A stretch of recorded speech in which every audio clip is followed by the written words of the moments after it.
আমার ধন্যবাদ জ্ঞাপন করছি এবং আমি চাই যে সকলকে নিয়ে মানবিক সরকার গঠিত হয় এবং জেলে আমার মতো আরও অনেক মায়েরা আছে তারা নিরপরাধ। আশা করি সরকার তাদের প্রতি সজাগ হবে। 1 বছর 25 দিন পর কারাগার থেকে বাড়িতে ফিরে এভাবে স্বজনদের আলিঙ্গনে বাঁধলেন সেলিনা হায়াৎ আইভী। বুধবার রাত 10টায় কাশিমপুর থেকে বের হয়ে একটি গাড়িতে করে সোজা নিজের বাসায় চলে যান এই নেত্রী। সেখানে স্থানীয় নেতাকর্মী এবং অসংখ্য সাংবাদিক জড়ো হন, কিন্তু আইভী কোনো ধরনের বক্তব্য দেননি। তার আশপাশে যারা ছিলেন সবাই সাংবাদিকদের অনুরোধ করেন কোনো ধরনের বক্তব্য রেকর্ড না করতে।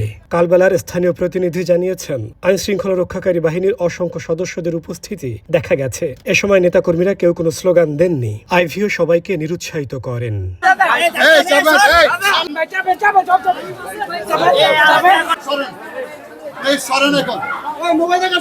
কোনো বক্তব্য দিবেন না উনি।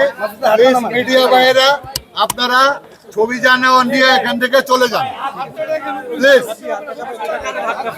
ঠিক আছে? আপনার এখানে কেউ পিছনে যাবেন না।